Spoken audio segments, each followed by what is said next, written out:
తిరుపతి జిల్లా సూలూరుపేటలోని doctor BR Ambedkar గురుకుల బాలికల పాఠశాలను రాష్ట్ర ఎస్సీ కమిషన్ సభ్యుడు డాక్టర్ శ్రీపతి బాబు ఆకస్మికంగా తనిఖీ చేశారు. ముందస్తు సమాచారం లేకుండా నిర్వహించిన ఈ తనిఖీల్లో పాఠశాల నిర్వహణ, విద్యార్థినుల వసతి సౌకర్యాలు, ఆహార నాణ్యత, పరిశుభ్రత వంటి అంశాలను ఆయన సవివరంగా పరిశీలించారు. మొదటగా హాస్టల్ గదులు, పడకలు, తాగునీటి సౌకర్యం, మరుగుదొడ్ల పరిస్థితిని తనిఖీ చేసిన ఆయన కొన్ని చోట్ల ఉన్న లోపాలపై అసంతృప్తి వ్యక్తం చేశారు. అనంతరం వంటశాలను పరిశీలించి విద్యార్థినులకు అందిస్తున్న భోజన నాణ్యత, మెనూ ప్రకారం ఆహారం అందిస్తున్నారా లేదా అన్న విషయాలను ఆయన పరిశీలించారు. ఈ సందర్భంగా విద్యార్థినులతో నేరుగా మాట్లాడిన డాక్టర్ శ్రీపతి బాబు వారి సమస్యలు, అవసరాలు, వారికి ఎదురవుతున్న ఇబ్బందులను అడిగి తెలుసుకున్నారు.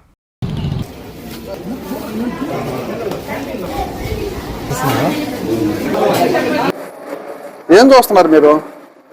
మీ మానిటరింగ్ అవసరం కదా. ఇది ఎప్పుడుది? కానీ ఈ విధంగా పెట్టుకుంటే మీరు ఏం చేస్తున్నట్టు? మొన్న నీట్ గా పెట్టుకుంటే కదా ఫస్ట్ పిల్లలు తినాలి. పురుగులు ఇప్పటిది కాదు అది.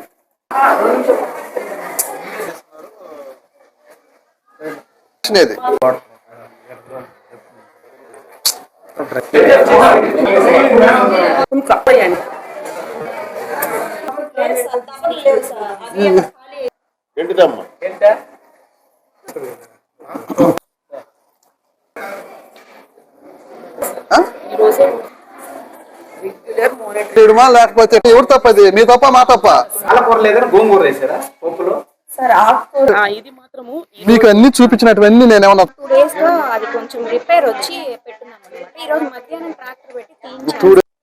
పట్టి పెట్టరా? మాది తాగే నీళ్ళు.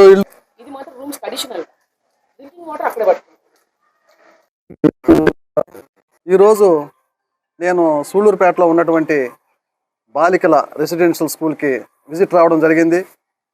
ఇక్కడ పరిస్థితులు చూస్తే చాలా దారుణంగా ఉన్నాయి. ముఖ్యంగా నేను వచ్చేటప్పటికి నేను చూసింది ఏంటంటే, డైనింగ్ హాల్ దగ్గర వాటరు విపరీతంగా ఫ్లో అవుతూ దాని మీద దోమలైతేనేమి చూడడానికే అసహ్యంగా ఉంది. అదేవిధంగా అక్కడ డస్ట్, అవి ఒక 1 వీక్ నుంచి ఆ చెత్త చెదారం అంతా కూడా ఒక డంపుగా చేరిపోయి అక్కడ కూడా చాలా ఘోరంగా ఉంది. అదేవిధంగా ముఖ్యంగా ఈ స్కూల్లో బాత్రూమ్స్ చాలా దరిద్రంగా ఉన్నాయి.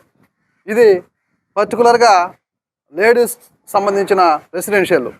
బాత్రూమ్స్కి డోర్లు లేవు, బాత్రూమ్స్కి లైట్లు లేవు.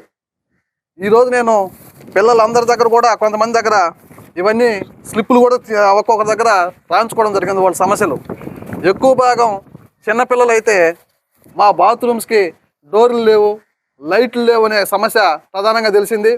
అదేవిధంగా డైనింగ్ హాల్కి వెళ్ళినప్పుడు కుక్కలు ఉన్నాయి. ఎవరైతే పిల్లలు భోంచేస్తున్నారో వాళ్ళతో పాటు కుక్కలు కూడా అక్కడ సంచరిస్తున్నాయి. ఇది చాలా దారుణం. ఇక్కడి నుంచే డీసీఓ గారికి కాల్ చేయడం జరిగింది. ఆవిడ తక్షణమే ఇక్కడ ఉన్నటువంటి ప్రిన్సిపాల్ గారిని కూడా నేను పిలిపించి మాట్లాడాము. ప్రిన్సిపాల్ గారు కూడా మేము వచ్చేటప్పటికి ఇక్కడ లేదు, అవి ఎక్కడికి వెళ్ళో వచ్చింది. అది అంటే, సార్ ఇదండి నేను కొత్తగా, నాకు తెలియదు, నేను చూస్తున్నాను అంటుంది తప్ప ఇది చాలా వర్స్ట్గా ఉన్న రెసిడెన్షియల్గా నేను గుర్తించాను. డ్రైనేజ్ సిస్టమ్ అయితే 2 వర్స్ట్. అక్కడ దోమలు విపరీతంగా ఉన్నాయి. పిల్లలు చదువుకునే ఆ రీడింగ్ రూమ్ అయితే చెత్తా చెదారంతో నిండుంది. కాబట్టి ఈ మేడం గారి మీద ఇప్పుడు చెప్పాము, టైం ఇస్తున్నాము. ఇటువంటి పరిస్థితుల్లో ఈ రెసిడెన్షియల్ బాగుపడే వరకు నేను విజిట్ చేస్తూనే ఉంటానని తెలియజేస్తూ మా కమిషన్ ద్వారా సెక్రటరీ గారికి తెలియజేస్తున్నాను. ఖచ్చితంగా నేను ఇక్కడే ఉంటాను కాబట్టి ఖచ్చితంగా విజిట్ చేస్తాను. దీన్ని రెక్టిఫై చేపిస్తాము. మా పేరు ద్వారా అవసరమైతే మేడం మీద యాక్షన్ తీసుకునేదాన్ని కూడా వెనకడిగమని చెప్పి తెలియజేస్తున్నాం. గురుకులం సూలూరుపేటకి ఎస్సీ కమిషనర్ గారు, స్టేట్ మెంబర్ ఆయన విజిట్ చేశారు. ప్రతిదీ చెక్ చేశారండి. భోజనం దగ్గర నుంచి డ్రైనేజు, క్లాస్ రూమ్లో వస్తువులు, టాయిలెట్స్లో వస్తువులు అన్నీ చెక్ చేశారు. ప్రతిదీ బాగుందని చెప్పారు. టాయిలెట్స్లో ముఖ్యంగా డోర్స్ లేవు, టాయిలెట్స్ కొన్ని బ్లాక్ అయిపోయినాయి అని చెప్పారు. అది ఇప్పటి సమస్య కాదండి. గత 15 సంవత్సరాలుగా బ్లాక్స్ తీస్తున్నాము, చేస్తున్నాము. వచ్చిన ప్రతి అధికారికి ఆ విషయం తెలియజేస్తున్నాము. రెక్టిఫికేషన్ ఆ టైం వరకే జరగగలుగుతుంది. ఎందుకంటే ఈ స్కూల్ 2000లో కట్టారండి. అప్పుడు స్కూల్ వెనక బ్యాక్గ్రౌండ్లో కైలున్నాయి. అందులోకి వాటర్ డ్రైన్ని పంపించడం జరిగింది. ఆ విధంగా దీని ఇన్ఫ్రాస్ట్రక్చర్ ఉందండి. అట్ ప్రెజెంట్ వెనక పక్క ఇల్లులు కట్టడం వల్ల ఈ డ్రైనేజ్ అనేది కొంచెం ముందుకు పంపించడానికి ఇబ్బందికి పడుతున్నాము.